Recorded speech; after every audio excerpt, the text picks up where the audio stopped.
Hola, voy a dar continuación a la lectura del libro Mitología Maya. Mitos y leyendas populares. Lo que el pueblo cuenta puede tener más conocimiento y esencia que las palabras de un sabio.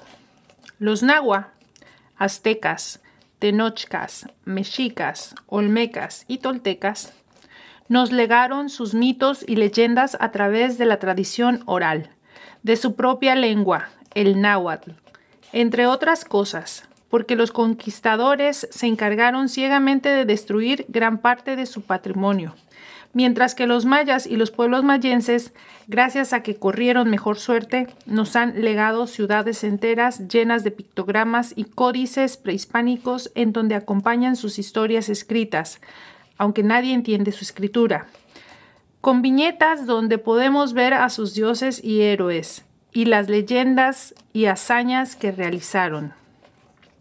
Por tanto, no es de extrañar que la mitología maya sea una de las más ricas y literarias de América y del mundo entero, como podemos leer a continuación. Samná y Tzamná.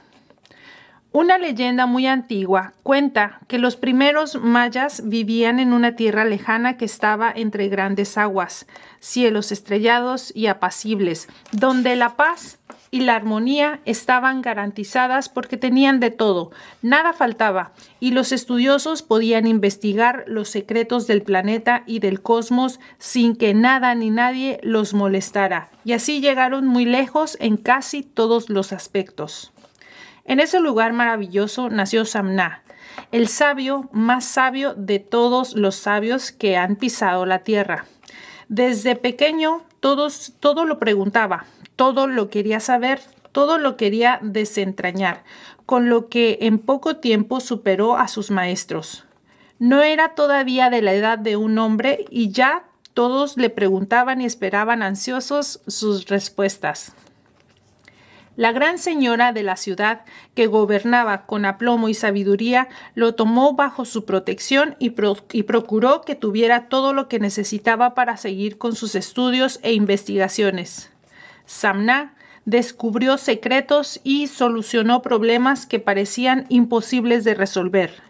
Samná inventó ingenios y herramientas para hacer la vida de sus congéneres más llevadera y productiva.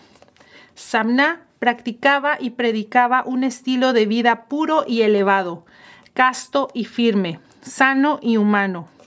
Pocos podían seguirle, pero todos lo admiraban y lo respetaban. Samná era casi perfecto y estaba más cerca de los señores divinos que de sus hermanos.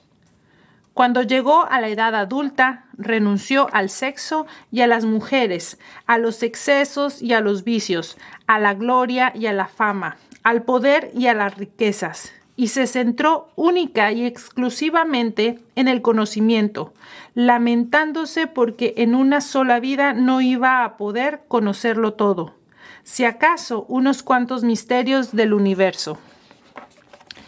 La gran señora siempre le pedía su consejo, pero a menudo lo veía ausente, lejano, apático, frío, indiferente, como si las cuestiones que le proponía, por graves que fueran, a él no le parecían preocuparle ni interesarle, aunque en sus consejos diera las indicaciones adecuadas para resolverlas. Samná era casi perfecto, pero vivía en su mundo y el resto en realidad no le interesaba para nada. Esta actitud empezó a atraerle enemigos y desconfianza, tanto de los otros sabios como del pueblo, porque se sentían despreciados por el sabio, ignorantes, torpes, zafíos, en su presencia y bajo su sombra, opacados por su brillo e inseguros de sus propios conocimientos si él no los sancionaba como buenos, verdaderos o productivos. Llegó un momento en el que, salvo la gran señora, nadie se atrevía a preguntarle nada, temerosos de quedar en ridículo con sus propuestas e incluso de no ser capaces de utilizar las palabras adecuadas. Es cierto que había quien lo adoraba y estaría dispuesto a dar su vida por él, pero cada día aumentaban aquellos que le tenían celos, franca envidia y que solo deseaban que Samná desapareciera. Pero no se atrevían a atentar contra su vida porque la gran señora y su guardia lo protegían. Samná, casi perfecto, se alejó cada vez más del mundo que lo rodeaba. Veía, pero no observaba. Oía, pero no escuchaba. Hablaba, pero casi nadie le entendía. Sentía, pero nadie comprendía las emociones de su alma. Cierto día, los astrónomos descubrieron en sus cálculos que a la ciudad le quedaba poco tiempo de vida. Una gran piedra de fuego y metal venía del cielo a gran velocidad y pronto caería sobre la urbe o en sus inmediaciones, y eso provocaría grandes temblores, inundaciones y, consecuentemente, terror y muerte. Se lo comunicaron a la gran señora y ésta corrió a consultar a Samná. Ya lo sabía, dijo Samná con toda tranquilidad. ¿Y por qué no dijiste nada?, inquirió la gran señora, desconcertada y molesta. Nadie lo preguntó. No hacía falta en algo tan terrible. Todo lo que empieza acaba. ¿Y tus estudios y tus logros?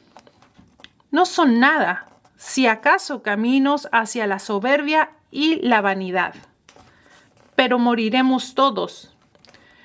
Moriremos igualmente tarde o temprano. Es condición humana. ¿Qué propones? Evacuar la ciudad cuanto antes. ¿Y tú qué harás? Nada, solo esperar el final.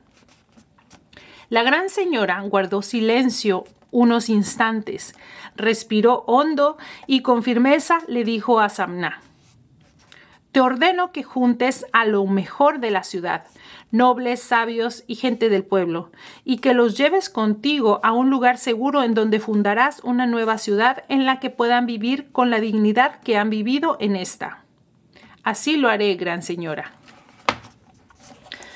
En 3 naves, Samná partió de la ciudad hacia el oeste cruzando las grandes aguas. En la primera nave iban los nobles más fieles y leales, con su guardia personal, sus bienes, sus títulos y sus riquezas. En la segunda nave iban los maestros y los sabios con sus familias, sus documentos y sus herramientas de estudio.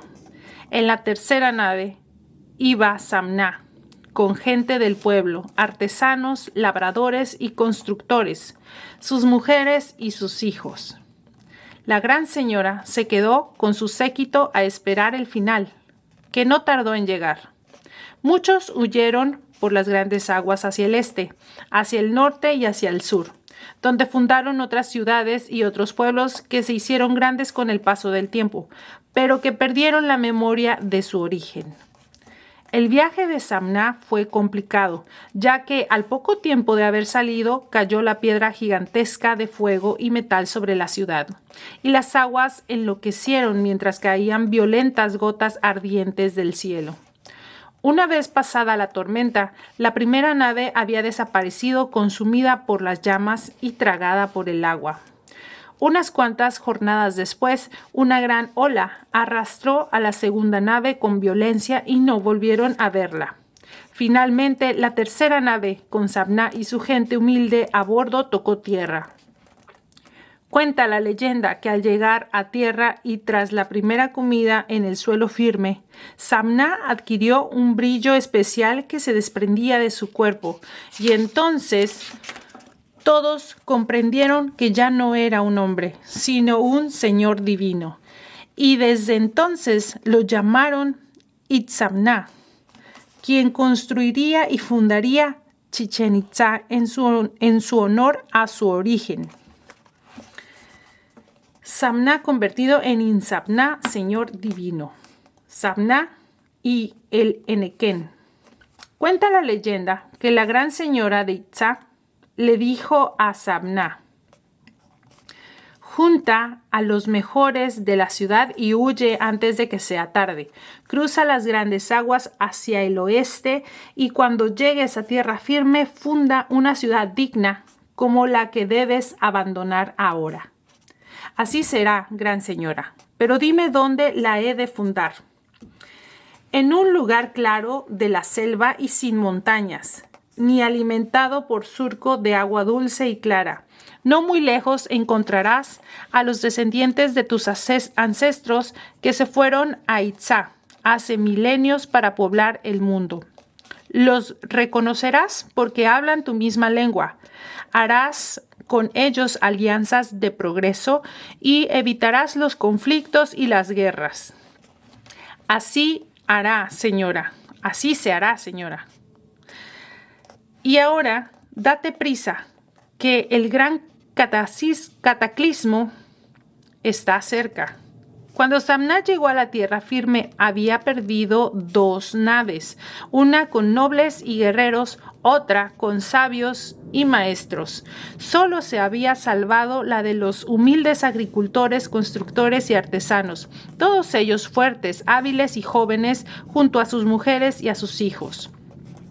Se adentró con ellos en aquellas tierras y tardó varios días en encontrar un claro en las selvas sin montañas alrededor, pero ahí no había surco de agua, sino unas plantas duras y enhiestas que amenazaban con sus puntas.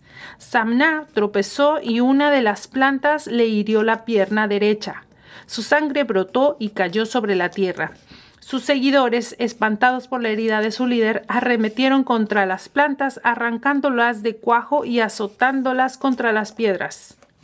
Entonces empezó a llover, y los seguidores de Samná vieron que entre sus manos ya no tenían duras plantas, sino mechones y hebras de la planta, fibras delgadas y resistentes, suaves y dúctiles, y vieron que de aquellas hebras podrían tejer grandes telas y hacer cuerdas.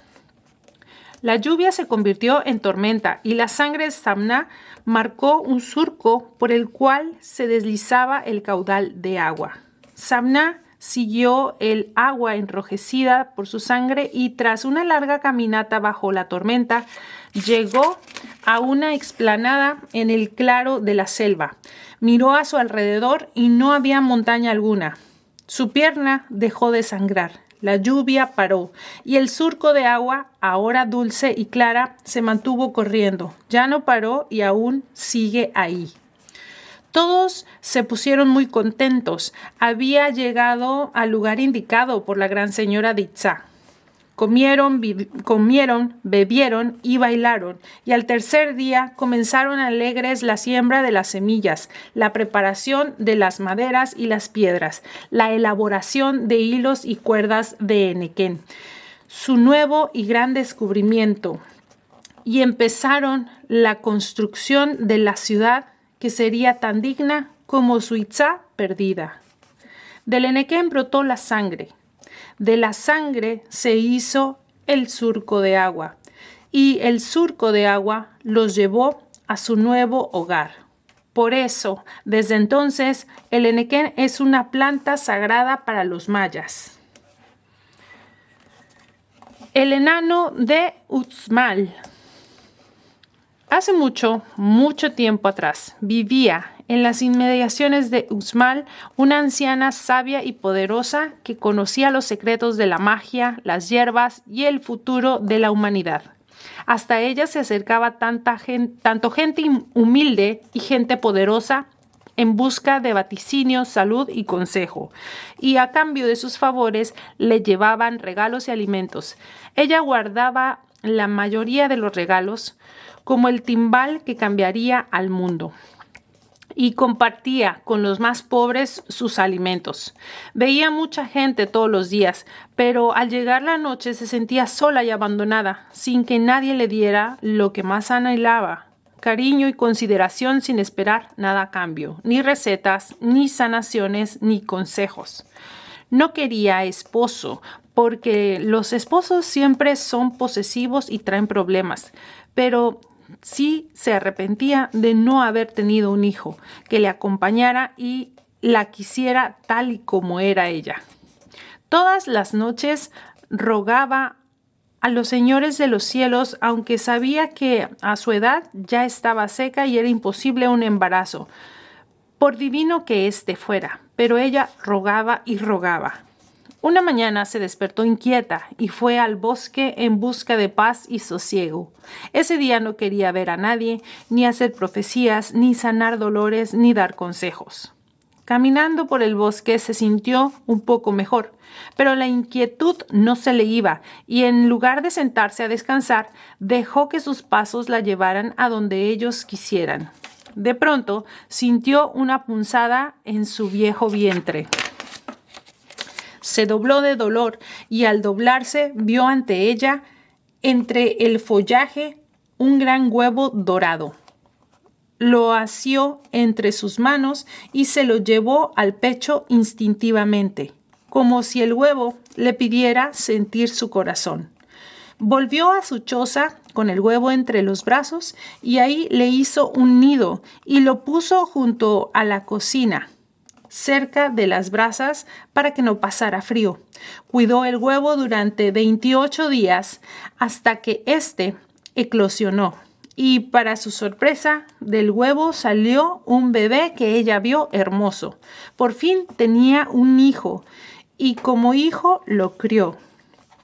Unos dicen que el niño era verde y con el pelo rojo, otros nada más que era muy feo y cabezón.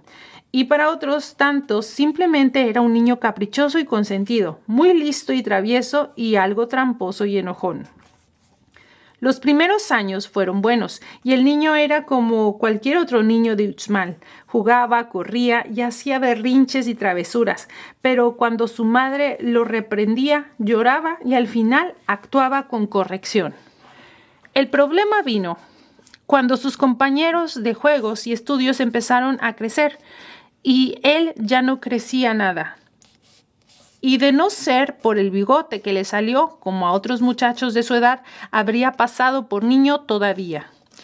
Su estatura le amargó el carácter y a menudo era taimado y malicioso, pero ante su madre, a la que quería y obedecía, volvía siempre a la corrección. Cuando las muchachas no quisieron estar con él y mucho menos considerarlo para marido, se amargó aún más y se dedicó a estudiar las artes de su madre en lugar de andar cortejando. Ya era un hombre cuando un día su anciana madre tuvo que ausentarse para atender a un enfermo. Sin saber qué hacer, se puso a rebuscar entre los regalos que le hacían a la sanadora y de entre ellos le llamó la atención el timbal que cambiaría al mundo. Nunca vayas a golpear ese timbal, le había dicho su madre muchas veces cuando él era un niño, porque su sonido puede cambiar el orden de nuestro mundo. Y él la obedecía. Jugueteó con él un buen rato.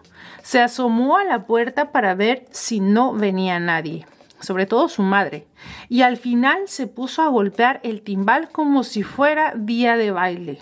Al séptimo golpe, el timbal sonó tan fuerte que se asustó y medio sordo corrió a esconderlo de nuevo. El tremendo sonido del timbal recorrió la selva con más estruendo que los rayos y los relámpagos en la noche de tormenta, y llegó hasta el centro de Uxmal espantando a todo el mundo, sobre todo al señor de Uxmal, porque una vieja profecía aseguraba que cuando sonara el timbal con voz de trueno, el señor de Uxmal moriría en 7 días. Así que llamó a sus sabios y a sus consejeros y les pidió ayuda. Pronto dedujeron que el sonido venía de las afueras de la ciudad y que lo más probable era que el timbal estuviera en casa de la anciana hechicera. El señor de Uxmal mandó a aprenderla, pero en lugar de ella se encontraron con su hijo, el enano, y lo llevaron a presencia de su amo. ¿Conoces la profecía del timbal? La conozco, mi madre me la enseñó, contestó el enano. Y me prohibió tocarlo porque de hacerlo cambiaría al mundo, pero ya lo golpeé y, como en tantas otras profecías, no ha pasado nada.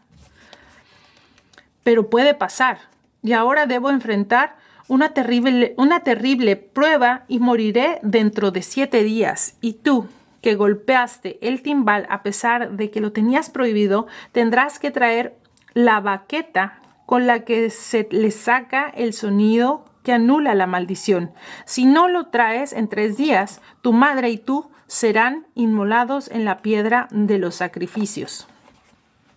El enano corrió en busca de su madre y le contó el problema en el que se hallaban.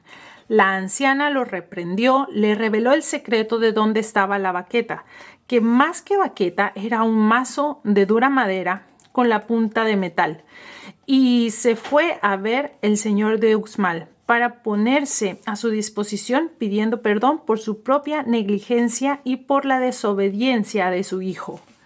El enano tuvo que ir hasta la punta de un volcán, entrar en él sin quemarse, coger la baqueta que pesaba lo suyo y cargarla hasta el templo de Uxmal, que no estaba nada cerca. A punto de finalizar el 3er día y cuando la piedra de los sacrificios ya estaba preparada para inmolar a la anciana, llegó jadeando el enano con la enorme baqueta a cuestas. Luego fue por el timbal que cambiaría al mundo. ¿Qué hay que hacer ahora?, preguntó el señor de Uxmal. Un hombre digno de ser el amo y señor de Uxmal, contestó la anciana. Debe golpear el timbal con la baqueta y entonces se romperá el maleficio. Pero antes, y para demostrar su dignidad, debe soportar el mismo el golpe de la baqueta en su cabeza apoyada sobre la piedra de los sacrificios. Que así se haga, ordenó el señor de Uxmal. Se hicieron los preparativos de la ceremonia para romper el maleficio y al amanecer del 7º día, el señor de Uxmal, ante todo el pueblo reunido, llamó al enano y le ordenó: pon la cabeza sobre la piedra de los sacrificios y, ya que despertaste a la fiera del mal al golpear sin derecho el timbal, probaremos tu dignidad para romper con tal mala profecía. El enano, muerto de miedo y con dificultades por su corta estatura, puso como pudo su cabeza sobre la piedra de los sacrificios, mientras un guerrero grande y fuerte levantaba la enorme baqueta para asestarla violentamente sobre su cráneo, cosa que hizo con toda su fuerza y de inmediato.